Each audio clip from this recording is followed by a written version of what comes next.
Donald Trump and MAGA Republicans are getting a rude awakening in Florida, and they're looking at the midterms coming up, and ain't looking good for Trump and MAGA.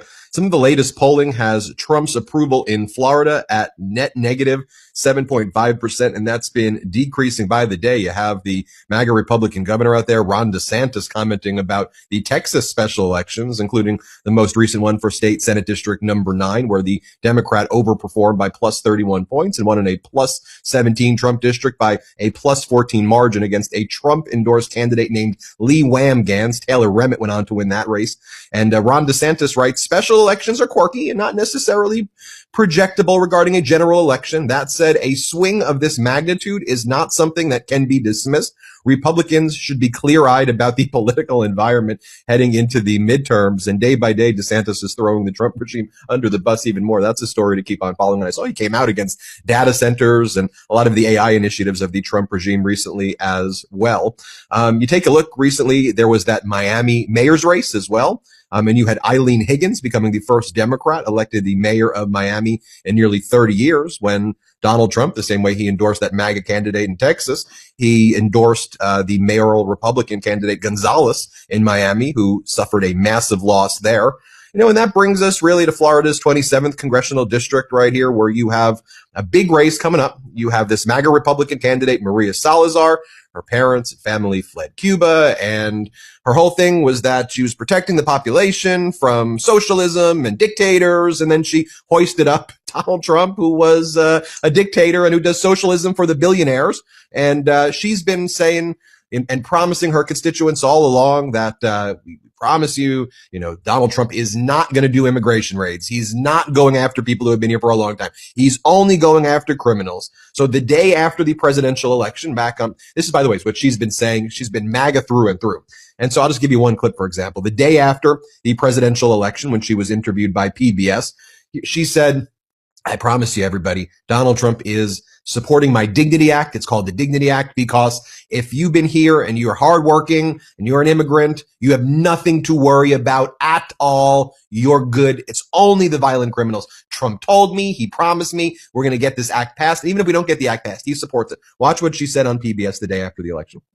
I am sure that that the Trump administration is not going to be targeting those people who have been here for more than 5 years, that have American kids, that don't have criminal records, that have been working in the economy and paying taxes. I am sure that they're going to hone in on the criminals who arrived less than 4 years ago. Because I wrote the Dignity Act, and I am the first one who understands that you have to give some type of dignity to those who have been here for more than 5 years. People who have roots in the country, not people who are coming to commit crimes. If I can just clarify from you, have you received those kinds of details from anyone in a potential Trump administration? Because so far what we've heard is a proposal for mass deportations. You have about 30 seconds left. Have you gotten those assurances? Mass deportation to those who are committing crimes who have been here for less than 5 years.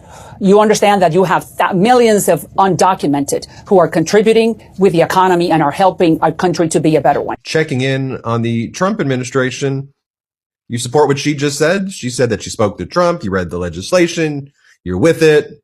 It's not what you were doing. You were attacking hardworking people here in this country and American citizens as well. Let's check in with the White House and see what they had to say recently. Congresswoman Salazar introduced legislation that would give some illegal immigrants in the country a path to citizenship. 10 Republicans signed on to what she's calling the Dignity Act. I'm curious what the White House's position is on the legislation and if the president would veto this bill if it made it to its desk. From my understanding, the White House nor the president has actually read through this legislation. We've been focused on, of course, the One Big Beautiful Bill, which passed, which is another historic accomplishment of this president in record time. The Genius Act this week, the rescissions package, that's been the... They haven't read it. They don't support it. They haven't read it. They don't support it. So Congresswoman Salazar now says, Hispanics are leaving the GOP in large numbers. We got issues.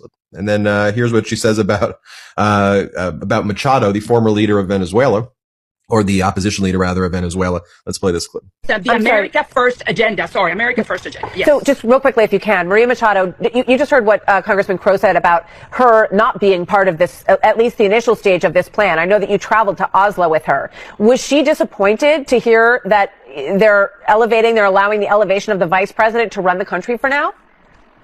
Well, I have not been able to talk to her, but I do know that she is very much pro-America, and she dedicated that Nobel Peace Prize to the president. We have to put things into context, and the opposition within Venezuela understands that. We need to, this Delcy lady who swore herself in, and that we have to work with her for now. But Marco Rubio said it. It's been 48 hours. Let's give us a few months until we create the stability. And I'm sure that Maria Corina Machado. Let's just give a few more months. Give me 2 more weeks. It's all going to be better. I promise you. I want to bring in Richard Lamondon. Richard, great to see you. Richard, executive entrepreneur over there in Miami. You're running against Maria Salazar in the 27th Congressional District. Just so people know her background. She was like a newscaster in the area. She ran making all of these promises, and she lies about everything. And it's very dangerous lies, because she lured her community into basically a death trap. And now it's like a Ponzi scheme where she keeps moving the goalposts as her people and the district is under attack. Talk to us about the district that you're running for. Absolutely. So this district is in many ways the key district here in Florida. It covers the heart of Miami. You mentioned Eileen Higgins' mayoral victory. A big part of this district is the city of Miami, where she won. It's a district that is heavily Cuban, heavily Venezuelan, basically pan Latin American. And you nailed every piece of this, where she's been with Trump every step of the way. She has said, like you said in the clip, that we're only going to focus on criminals, and yet here this district is also the one within our backyard is Alligator Alcatraz, and that prison camp out there, where she went out to the site, toured it, and said, the beds were pretty comfortable. So this is a congresswoman that is basically a weather vane. She leads from behind on every issue.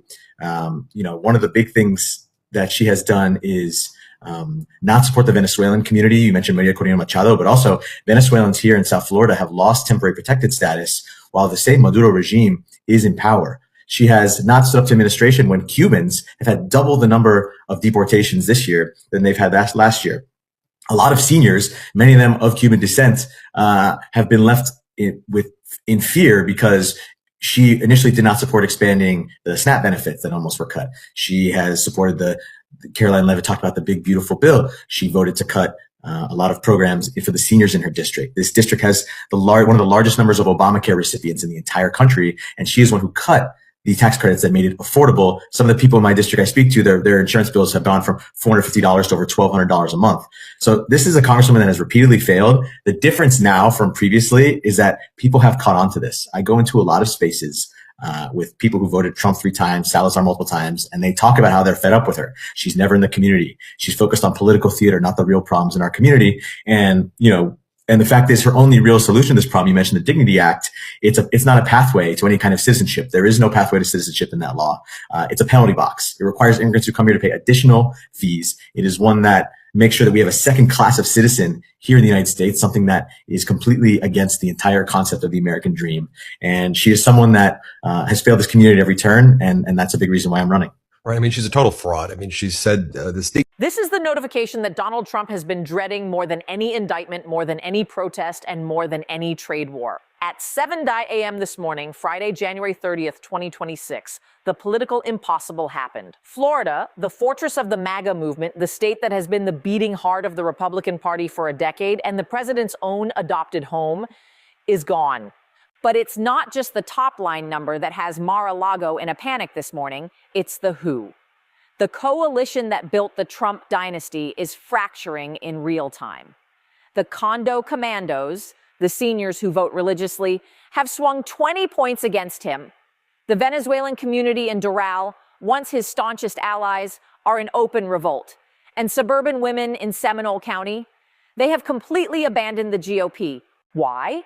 Because while the president was fighting with Greenland and shooting nurses in Minneapolis, Florida was quietly imploding. The Japan bond crash we covered earlier this week didn't just hurt Wall Street, it vaporized the Florida insurance market. Overnight, 3 major Florida property insurers declared insolvency due to the liquidity crisis in Tokyo. Notices of coverage cancellation are hitting mailboxes in Miami and Tampa today. In this emergency broadcast, we are going to break down the shock poll that signals the end of the Trump coalition. We are going to explain the insurance apocalypse that is driving seniors into the streets. And we are going to look at the silence of Ron DeSantis, who is watching the president burn from the governor's mansion and doing absolutely nothing to stop it. The firewall has been breached. If Trump loses Florida, he loses everything. To understand the magnitude of this disaster, we have to look at the crosstabs of this Marist poll. This isn't just a mood swing, it's a demographic realignment. The sample size was massive, 2,500 likely voters across the Sunshine State. The margin of error is a razor-thin 2.1%. The headline numbers: Trump, 44% generic Democrat, 48% undecided, 8%. For context, in November 2024, Trump carried Florida with 56.1% of the vote. To drop to 44% in his own backyard is catastrophic. It means he has lost the independent voters entirely and is bleeding soft Republicans. The Gray Revolt, ages 65 plus. This is the statistic that will terrify the RNC. Among voters over 65, the most powerful and consistent voting bloc in Florida, Trump's approval has tanked to 38%. Historically, Republicans win this demographic by double digits. Why the collapse? Because they are on fixed incomes. The Greenland inflation made their groceries unaffordable. The Japan crash hit their pensions. And now, the insurance spike is threatening to take their homes. They aren't voting on culture wars anymore. They are voting on survival. The suburban shift. In the crucial I-4 corridor, Orlando to Tampa, independent women have moved 15 points to the left in 1 week. We can trace this directly to the Sarah Jenkins shooting. The video of a nurse, a mother, being killed by federal agents resonated with suburban moms in Seminole and Hillsborough counties in a way that tax cuts never could. They see the violence and they are repulsed. They are worried about their own children in a country that feels like it's coming apart. The Latino fracture. This is the most surprising finding. Trump won nearly 60% of the Hispanic vote in Florida in 2024, largely driven by Cuban and Venezuelan voters in Miami-Dade. Today, he is polling at 45% with that same group. The Venezuela victory narrative, following the capture of Nicolas Maduro earlier this month, has backfired. Instead of celebrating, the Venezuelan community in Miami is furious about the economic fallout. The sanctions and the trade chaos have hurt their import-export businesses. They realize that regime change didn't lower the price of gas in Doral. The president woke up to these numbers, and sources say the mood in the residence is funereal. He screams at aides about fake polls, but he knows Marist is the gold standard. He knows that if he is down 4 in Florida, he is down 10 in Pennsylvania and Michigan. The electoral map just vanished. We need to connect the dots between the global economy and the Florida voter. Why did the poll drop now? It's the insurance. For years, Florida's property insurance market has been on life support. The state-backed insurer, Citizens Property Insurance, was holding it together.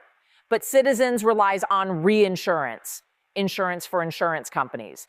They buy massive policies to cover themselves in case of a hurricane. And where do they buy that reinsurance? Tokyo.